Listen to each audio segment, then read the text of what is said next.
South Korea and Japan resumed joint security talks for the first time in 5 years, with North Korea's advancing threats to top the agenda. South Korea's auto exports in March hit a record high on increased demand for eco-friendly cars. Over in Japan, G7 ministers adopted joint statement welcoming Tokyo's efforts to treat Fukushima nuclear wastewater, but not the planned release itself.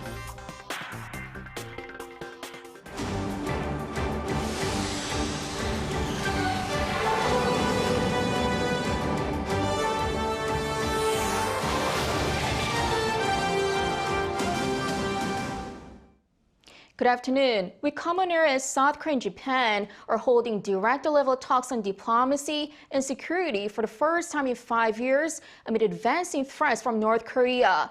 The 12th Korea-Japan Security Policy Consultation is being held at Seoul's Foreign Ministry as a follow-up to summit between the two heads of state who agreed on normalizing diplomacy as they seek to mend ties. The two sides will likely discuss ways to boost bilateral cooperation and security, with advancing nuclear and missile threats from North Korea top of the agenda. They're also likely to work on follow-up measures to normalize the intel sharing pact GSOMIA, as was also agreed during the state summit. The talks were virtually suspended in the past years due to strained relations over historical issues. Meanwhile, South Korea and the U.S. are conducting their largest joint air drills starting today. The exercise, codenamed Korea Flying Training, will run until next Friday at Gwangju Air Base, featuring over 100 aircraft. That includes about 60 fighter jets, such as the F-35A, F-15K, and KF-16, as well as tanker planes from South Korea. The U.S. is contributing approximately 40 aircraft, including the F-35B and F-A-18. This exercise is a continuation with a new name of the annual Max Thunder air drills that started in 2009. There will also be 1,400 soldiers deployed. A North Korean patrol ship crossed over the de facto border in waters west of the Korean peninsula on Saturday. It appears that the ship was pursuing Chinese fishing boats in the area, but the intention remains unclear as the crossing comes at a time of increased provocations by the regime. Our defense correspondent Kim Hyun-sung reports. A ship from the South Korean Navy fired near a dozen warning shots after a North Korean patrol boat crossed over the de facto border in the waters west of the peninsula on Saturday morning. The ship from the north crossed over the maritime border, dubbed the Northern Limit Line, or NLL, and sailed for almost 2 kilometers into the South's waters. The ship stayed south of the line for about 10 minutes before retreating. The Joint Chiefs of Staff said Sunday that they're not sure as to why, but they see it as unlikely to be an intentional provocation from the north. The ship could have been chasing down some Chinese fishing boats, they said, judging by how it was tailing some Chinese ships as it zigzagged through the sea. The South Korean Navy fired warning shots only when the North Korean ship remained unresponsive to multiple communication attempts. The military also said that the South Korean ship crashed into a Chinese boat during the incident, causing several injuries. 3 South Korean sailors are currently in hospital, with one getting treated for what's reported to be a collarbone injury. The JCS said there was poor visibility at the time, with sailors only being able to see about 90 meters ahead. The day of this latest event also happens to be the birthday of the regime's late founder Kim Il-sung, and it's North Korea's biggest national holiday. The North had also crossed the Northern Limit Line 6 months ago. However, that crossing was seen as clearly intentional. It also came closer to the brink of a heated clash, with warning shots fired from both the North and the South. Some experts worry that North Korea is going to use this latest incident as pretext to once again bring up their discontent over the NLL, which they have never recognized as a fair border. Kim Hyun-sung, Arirang News. On Japan's planned release of wastewater from its destroyed Fukushima nuclear power plant, the G7 ministers released a joint statement welcoming Tokyo's efforts on treating the wastewater, but they failed to include a critical phrase welcoming the discharge itself. Choi Soo-young has the details.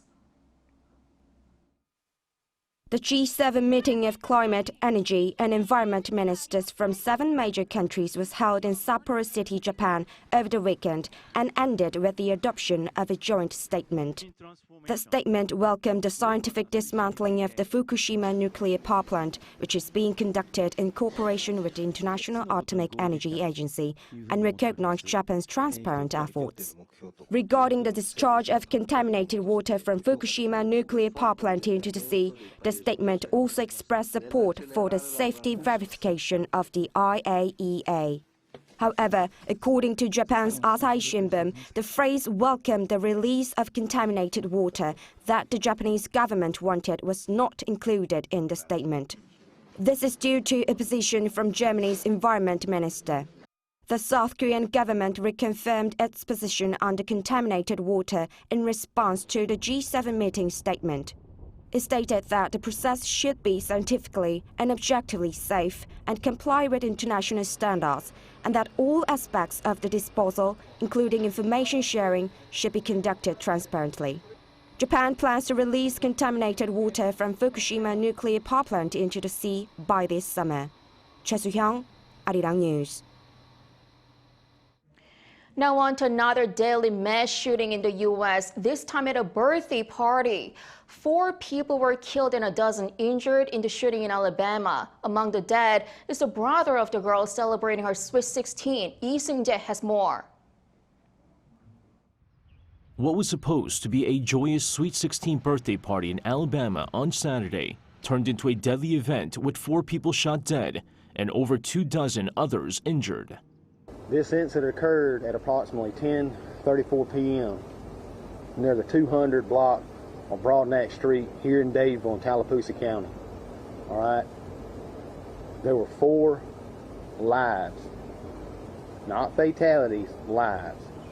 There were 4 lives tragically lost in this incident, and there's been a multitude of injuries. As they said, this is going to be a long, complicated process. The Alabama Law Enforcement Agency said that due to the seriousness of the incident, the FBI, the U.S. Bureau of Alcohol, Tobacco, Firearms, and Explosives, and the 5th Circuit District Attorney's Office were all present at the crime scene and are currently assisting with the investigation into the shooting. Among those killed is the brother of the girl celebrating her 16th birthday. Many of those wounded are also teenagers, including several who are currently in critical condition. Authorities did not provide any information on a potential suspect or any possible motive for the shooting. The latest deadly shooting in the U.S. comes just weeks after 2 high-profile shootings that occurred in the nearby states of Tennessee and Kentucky. There have been at least 146 mass shootings in the U.S. so far in 2023. The rise in the number of mass shootings in the country has prompted more leaders to call for tougher gun control laws. Lee Seung-jae, Arirang News.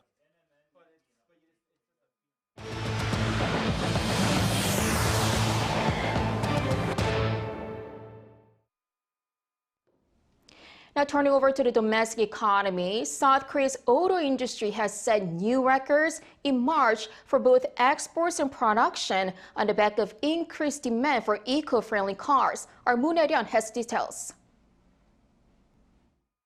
South Korea's auto exports hit record highs once again in March. According to data released by the Ministry of Trade, Industry and Energy on Monday, the value of car exports came to over $6.5 billion, smashing the previous record of $5.6 billion set in February.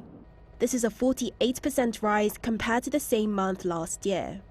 Production levels also reached a high unseen since 2017. Over 400,000 cars were produced in March for the first time in 6 years, after supplies of auto parts resumed following the reopening of China's borders. Of these 400,000 vehicles, some 260,000 were sold overseas, the largest number of units exported since December 2016. The ministry attributed this to more South Korean cars being eligible for tax credits under the United States Inflation Reduction Act, despite not being assembled in North America. This was reflected in the exports of eco-friendly cars, which recorded all-time highs in terms of both export value and vehicle units. Around 72,000 eco-friendly vehicles were sold overseas in March, an almost 80% increase compared to the previous year. The value of these exports came to some $2.3 billion, an almost 95% increase on year. The export of electric vehicles saw the highest rise in numbers on year, rising by over 100%, followed by hybrid and hydrogen cars.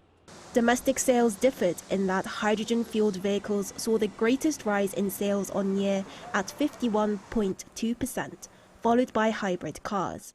Domestic sales were also boosted by the release of new models such as Hyundai Motor's new Grandeur and Kia's new Niro. The most popular model in South Korea was Hyundai Motor's Grandeur GN7, selling over 10,000 units in March. Meanwhile, exports of vehicle components fell on year by 5.3%, coming to just over $2 billion. 문혜련, Arirang News. And South Korean automaker Hyundai Motor Group has sold more than 100,000 electric vehicles overseas in the first quarter of this year alone. According to Hyundai Motor and Kia, their combined global EV sales came to more than 135,000 units over January and March period, surging more than nearly 50% on year. Industry insiders say that the auto giants are likely to reach their combined global EV sales target of 588,000 units for this year on the back of high first quarter sales.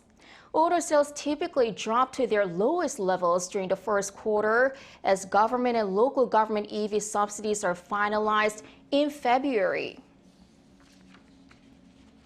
South Korea saw a record number of working senior citizens last year. This comes amid a rapidly aging society where those in their 60s and older now take up a quarter of South Korea's entire population, Lee Eun-jin reports.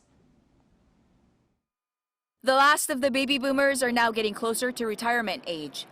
And with more elderly people than children, South Korea's population is aging quickly, with the number of people over 60 having surpassed the 25% mark in 2022. On Monday, new data was released from Statistics Korea, the Ministry of SMEs and Startups, and the Ministry of the Interior and Safety. The latest figures for 2022 show not only record high numbers of new jobs for people aged 60 and over, but also record high on-year job growth for people of that age group. There were some 5,858,000 people aged 60 and above employed in 2022. That's an increase of 452,000 jobs from the year before.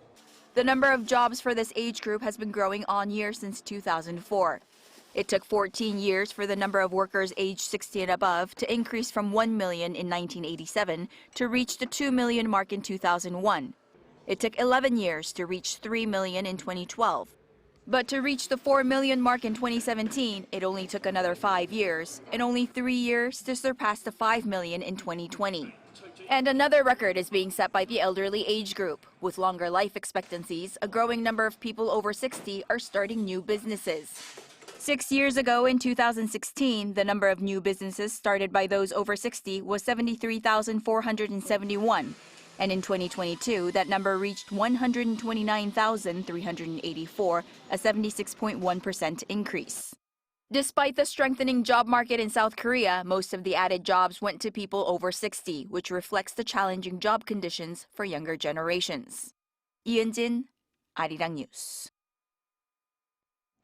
As South Korea is committed to reducing greenhouse gas emissions, it is renovating old buildings to increase energy efficiency. Our Shin Ha-young has more about this so-called green remodeling. In order to achieve carbon neutrality by 2050, South Korea must reduce greenhouse gas emissions from buildings, which accounted for 1/4 of the country's total emissions, by 32.8% compared to 2018 figures by 2030. But this is not an easy task, as many older buildings weren't built to current standards that take emissions into account.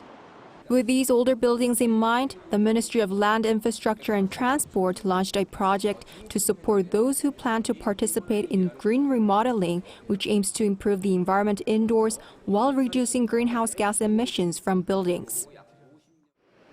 This was a police station for 40 years, and after undergoing green remodeling, it's now an energy-efficient office building with its energy cost 65% lower compared to before. Installing solar panels helped transform this office into a more eco-friendly place. In particular, the building integrated photovoltaic or BIPV system on the exterior walls not only saves energy, but also enhances the appearance of the structure. It also has a building energy management system to monitor and control the building's energy needs. This daycare center is a much cozier place for children during the winter since going green. An energy-efficient thermal pane window using low emissivity glass allows sunlight in during winter and keeps heat inside. In summer, the windows block out heat while still letting in natural light. We used to consume around 14,000 kilowatt-hour of electricity per month, but after going green, it went down by 2,000. This place was freezing during the winter, but now it's so cozy and warm that even the kids can run around barefoot. This eco-friendly university library improved its energy efficiency by 50% compared to before. It uses a heat recovery ventilator to improve indoor air quality by replacing stale indoor air with fresh air from outside. Starting this year, the green remodeling project for public buildings has expanded to senior centers and public libraries.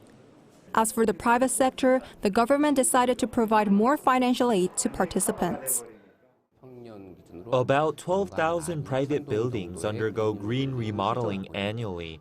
But last year, due to the rate hikes, there were fewer participants. So this year, the government is focusing more on private buildings. He added that green remodeling has become more attractive these days as energy bills rise. 신하영, Arirang News. Last week, South Korea marked the 104th anniversary of the founding of the Korean Provisional Government. It also saw another critical event with the remains of late independence activist Whang Kee-whan finally returning home. Our Song Yoo-jin has the story. A long-awaited return home. April 10, 2023, independence activist Whang Kee-whan makes his way back to Korea. Exactly a century has passed since he died.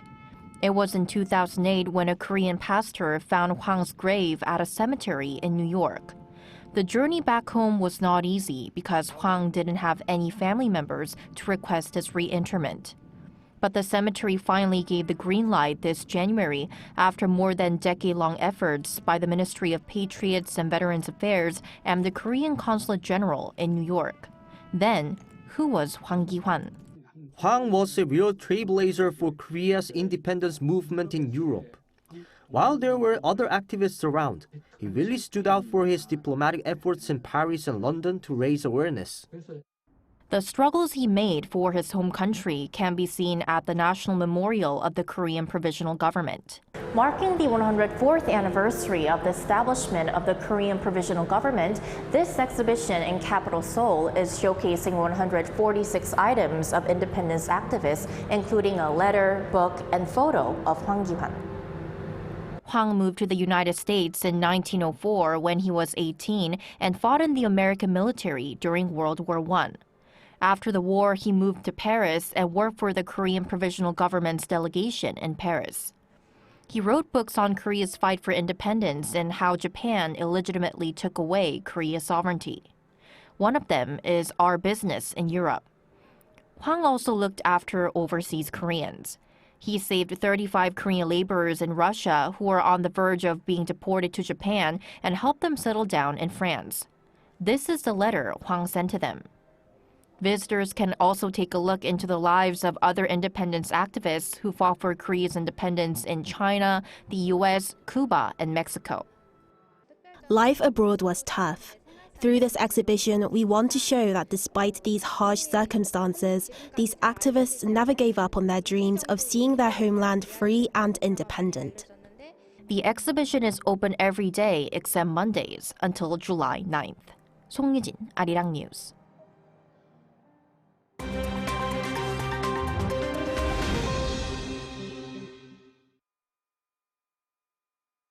Let's take a look at what's going on in the world now. In Japan, a suspect has been charged for throwing a smoke bomb at Japanese Prime Minister Fumio Kishida. The suspect, a 24-year-old man from Kawanishi City, was charged on Sunday local time with forcible obstruction of business, a sentence that carries a jail term of up to 3 years and a fine equivalent to $3,700. He was arrested after reportedly throwing a homemade smoke bomb at the PM during a campaign event on Saturday at a fishing port in western Japan. Kishida was removed from the scene unharmed before the device went off. Authorities are determining whether the device was meant to be lethal. The incident drew immediate comparisons to the assassination of former PM Shinzo Abe last year. He was killed by a gunman using a homemade firearm. Now, Germany has shut down its last 3 remaining nuclear power plants. Power stations Isar 2, Emsland and Neckar-Westheim 2 had their plugs pulled on Saturday at midnight. The move is in response to years of anti-nuclear protests prompted by nuclear-related disasters, such as those in Fukushima and Chernobyl. It's also in line with Germany's ambitions to generate all of its electricity using renewable methods by 2035. But some are skeptical of the move, claiming it will have negative economic impacts. Germany's neighbors, meanwhile, have moved in the opposite direction, with Finland opening Europe's most powerful nuclear reactor on Sunday.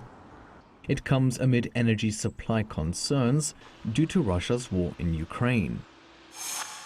Fighting has been halted in Sudan after rival military factions agreed to a temporary ceasefire to allow people wounded in 2 days of heavy clashes to be evacuated. It comes after a weekend of violence between rival troops from the Sudanese army and the paramilitary Rapid Support Forces. The clashes broke out on Saturday local time across multiple locations. Troops fought for control of Sudan's presidential palace, its state TV, and army headquarters. At least 56 people were killed, including 3 workers from the World Food Programme. The violence comes on the back of a proposal that would transition the country's military government to civilian rule and would see the RSF integrate with the Sudanese army. The country has been run by a council of generals since a coup in October 2021. And finally, an extreme athlete has emerged from a cave outside Spain's southern city of Granada after spending 500 days there in isolation. Spanish mountaineer Beatriz Flamini saw sunlight for the first time on Friday since entering the underground cave on November 20th in 2021. The goal was to break the world record for the longest time spent in a cave in a project called Time Cave. The record is still being confirmed. The challenge was monitored by scientists looking into the effect this would have on the mind, as well as human circadian rhythms. She was supported by a team that dropped off food and supplies at an exchange point within the cave. During her time in isolation, she missed major world events, including the outbreak of the war in Ukraine and the death of Queen Elizabeth II. Matthew Ashley, Arirang News.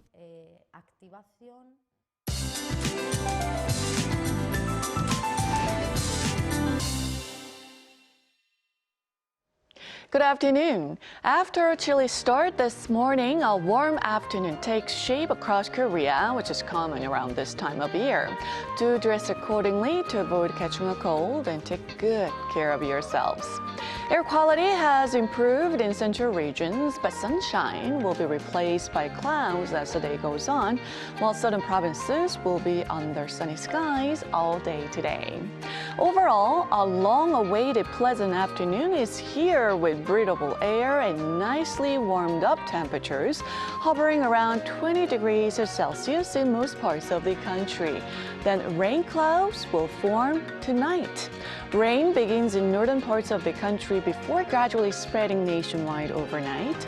Chungcheong-namdo and Jeollabuk-do provinces will see up to 50 millimeters. Seoul and the rest of the inland areas will see 5 to 30 millimeters.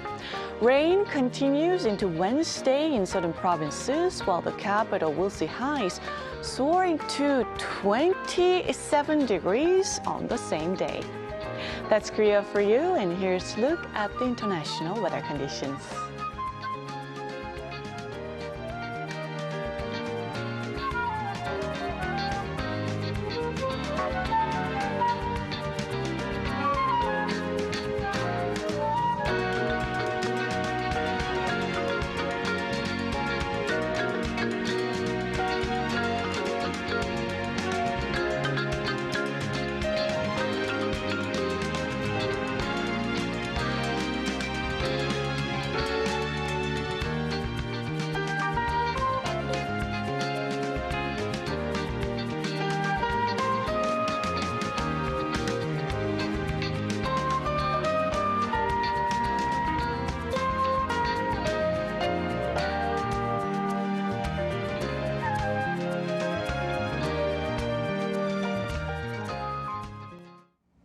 Thank you so much for watching. Have a great rest of the day.